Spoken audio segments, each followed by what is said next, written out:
Bueno, en primer lugar, debido a la actualidad política, le quería preguntar si la inestabilidad del govern perjudica a la sanidad de Cataluña.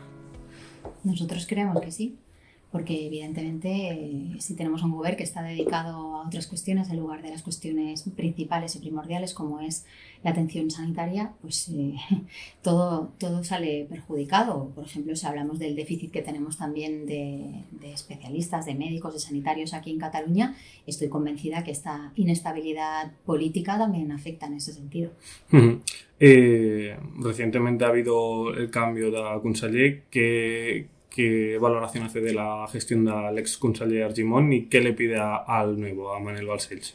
Pues tenemos pendiente que el nuevo conseller, el señor Balcells, el doctor Balcells, venga a comparecer a la comisión a explicar las líneas estratégicas del departamento para lo que queda de legislatura. Por tanto, estaremos pendientes de lo que nos explique en este sentido, cuáles van a ser sus prioridades. Tenemos pendiente también el nuevo presupuesto de la Generalitat. Queremos saber cuánto dinero se va a destinar precisamente a la sanidad catalana.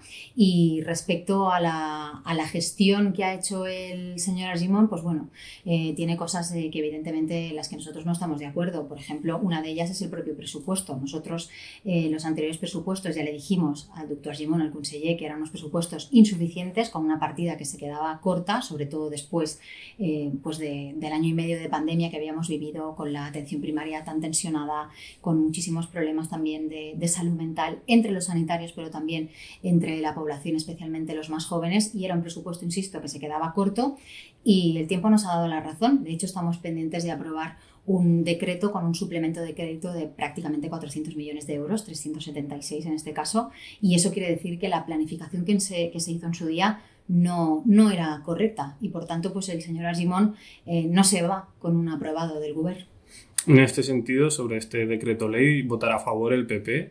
Nosotros, en primer lugar, lo que queremos es que el gobierno asuma también su responsabilidad y asuma que no han gestionado de manera correcta. Nosotros, por supuesto, hablamos de sanidad y lo que no vamos a hacer es entorpecer este suplemento de crédito, pero creo que hay que hacer bien las cuentas, hay que hacer bien los números, que no podemos estar pendientes de estos suplementos de crédito o de estos decretos que luego puede ser que no se aprueben cuando hablamos de partidas que son fundamentales para el buen desarrollo de la sanidad y lo que pedimos es eso, buenos gestores al frente de un departamento que es básico, que es un servicio esencial, que después de la pandemia todavía yo creo que hemos sido más conscientes todo el mundo de la necesidad y de la importancia de reforzar el sistema sanitario público catalán y vuelvo a insistir que creo que no se está haciendo bien por parte del Govern de la Generalitat, que creo que tiene prioridades que no son ahora mismo las importantes. No podemos estar despilfarrando dinero en estructuras de Estado, en embajadas por todo el mundo y sin embargo luego tener, por ejemplo, CAPs cerrados o tener a la atención primaria pues en las condiciones que la tenemos ahora mismo, que no es buena para trabajar. Uh-huh. ¿Cuál es su posición ante la proposición de ley para la internalización del transporte sanitario? Nosotros nos hemos mostrado contrarios a este modelo, que es un modelo prácticamente que defiende la CUP, también los comunes.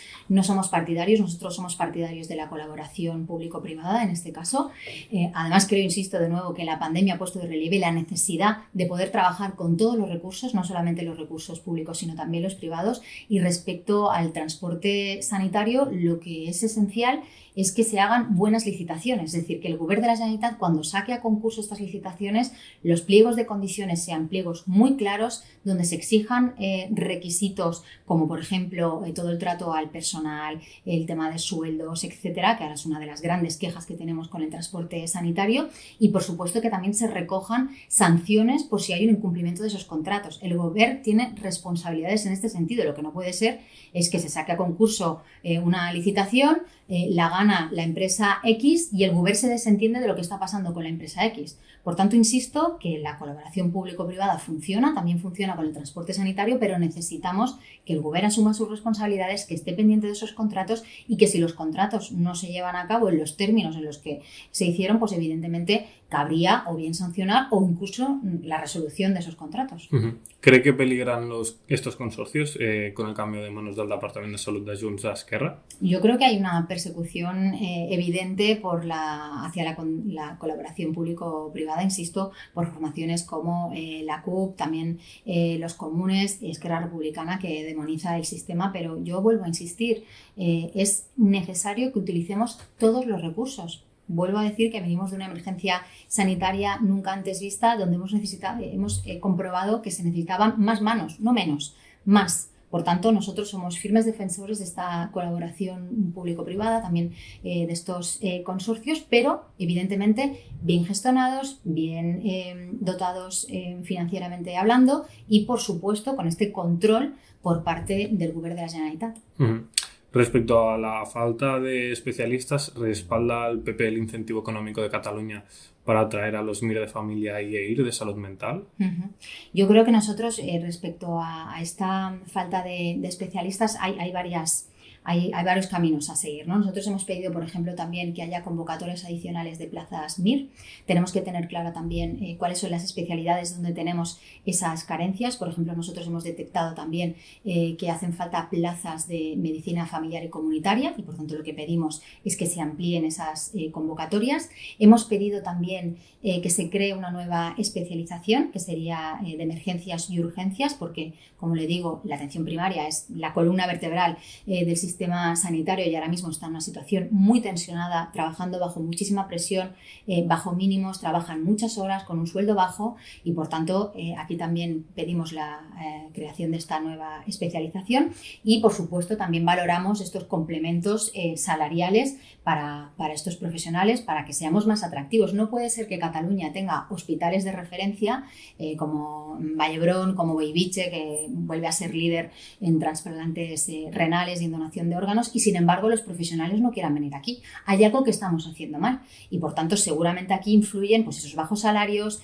que se trabajan en más horas que en el resto de comunidades autónomas. Lo que hablábamos antes, el clima político que hay en Cataluña tampoco favorece que los profesionales quieran venir a Cataluña a trabajar. Hemos visto episodios lamentables y deleznables, como por ejemplo, no sé si se acordarán de aquellos 600 profesionales sanitarios que vinieron a trabajar a Cataluña y esta entidad, Plataforma per la Llengua, pues salió a criticar y a criminalizar y a señalar porque no hablaban catalán. Yo creo que esto no es una manera de ser atractivos y de poder pues atraer ese talento que necesitamos. ¿Considera pues que Cataluña ha dejado de ser atractiva para los profesionales sanitarios en los últimos años? Es que tenemos un déficit de plazas. Yo creo que los números hablan por sí mismos y quien puede elegir, los MIR que pueden elegir plaza, no eligen Cataluña. Y es algo que no se explica porque vuelvo a insistir que tenemos hospitales de referencia en toda España, a nivel también internacional, que hacemos operaciones que no se hacen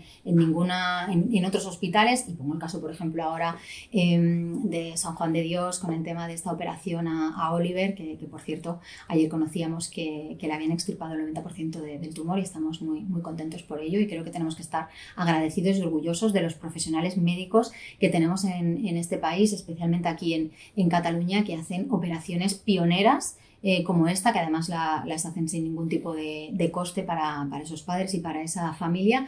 ¿Cómo puede ser que tengamos esos hospitales de referencia? ¿Cómo puede ser que seamos líderes en donación de órganos? ¿Cómo puede ser que seamos líderes, por ejemplo, como el caso que explicaba antes de Bellvitge, de trasplantes renales y, sin embargo, los profesionales no elijan Cataluña como primera opción? Vuelvo a insistir, hay cosas que se están haciendo mal y seguramente esos bajos salarios, seguramente las horas extras que se trabajan de más, seguramente requisitos extras que se piden en Cataluña y que no se piden en otras comunidades, como por ejemplo el nivel C de catalán, están impidiendo que podamos tener aquí a los mejores.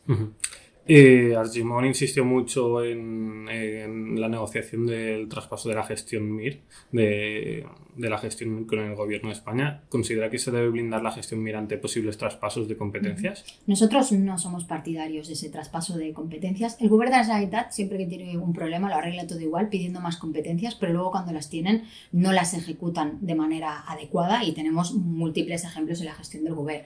Nosotros creemos que tal y como está organizado ahora el sistema MIR es como debe ser a nivel estatal.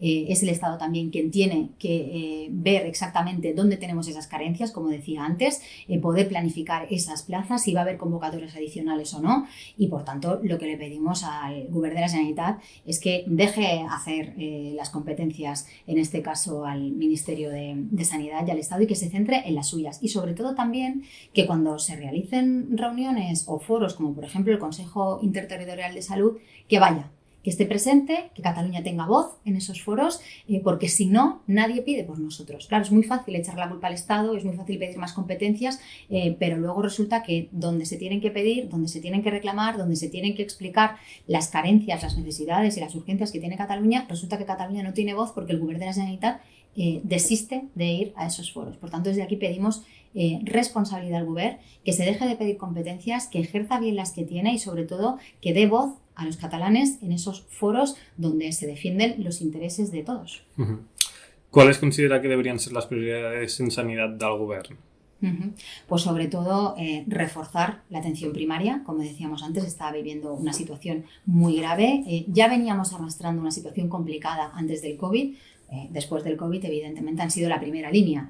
Ellos han estado expuestos al máximo nivel, han vivido situaciones muy duras, no ha habido un reconocimiento suficiente por parte del Govern de la labor que han hecho durante este año y medio, prácticamente 2 años de pandemia, y por tanto hay que reforzar la atención primaria y sobre todo también algo que pedimos y que insistimos muchísimo desde el Partido Popular es un plan de choque para reducir las listas de espera. Cataluña sigue liderando las listas de espera en sanidad y hablamos de listas de espera en atención primaria, que es básica porque es ese primer diagnóstico, listas de espera también con especialistas y lista de espera también para intervenciones quirúrgicas. Por tanto, un plan de choque, más presupuesto, insisto, el Govern de la Generalitat tiene dinero, pero no se lo está gastando en lo que toca, por tanto, más dinero para sanidad y ese plan de choque tanto para la atención primaria como para la reducción de listas de espera.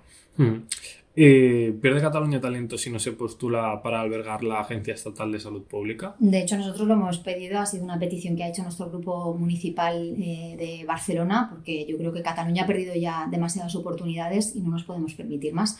Por tanto, nosotros desde aquí le pedimos al Govern de la Generalitat que abandone esa política del no, que es no absolutamente a todo, a lo que también se suma la señora Colau, porque, insisto, nos hace perder competitividad y nos hace perder oportunidades que son vitales.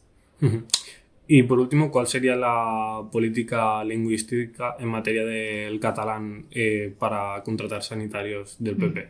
Pues yo creo que es sentido común. Cuando alguien está malo o cuando alguien está esperando para una operación, lo que quiere es que le opere el mejor médico, independientemente del idioma que hable. Yo creo que además aquí tenemos una lengua común, que es el castellano, que todo el mundo entiende. A nosotros no nos oponemos a que evidentemente haya que hacer unos procesos para ese personal que viene de fuera para poder aprender el catalán. En Cataluña tenemos 2 lenguas oficiales, el catalán y el castellano, y nosotros queremos que esos servidores públicos evidentemente pues conozcan, entiendan y utilicen esas 2 lenguas, pero no puede ser una traba para que vengan profesionales, no puede ser un obstáculo para que vengan profesionales, no puede ser que tengamos boicots como hemos vivido también a manos de Plataforma per la Llengua en algunos centros médicos porque un determinado profesional ha atendido a un paciente en castellano. Eso no puede ser, porque eso, insisto, que no es bueno, que además lo que nos hace es pues perder ese atractivo, ¿no? O sea, ese polo de atracción para profesionales del más alto nivel que seguramente pues elegirán otras comunidades autónomas donde no tengan estos impedimentos. Por tanto, nosotros insistimos que esto no puede ser una traba para que aquí tengamos a los mejores profesionales, que lo que queremos son los mejores profesionales de la sanidad y que, por supuesto, habrá que hacer luego procesos para que dominen, evidentemente, las 2 lenguas que son oficiales aquí en Cataluña.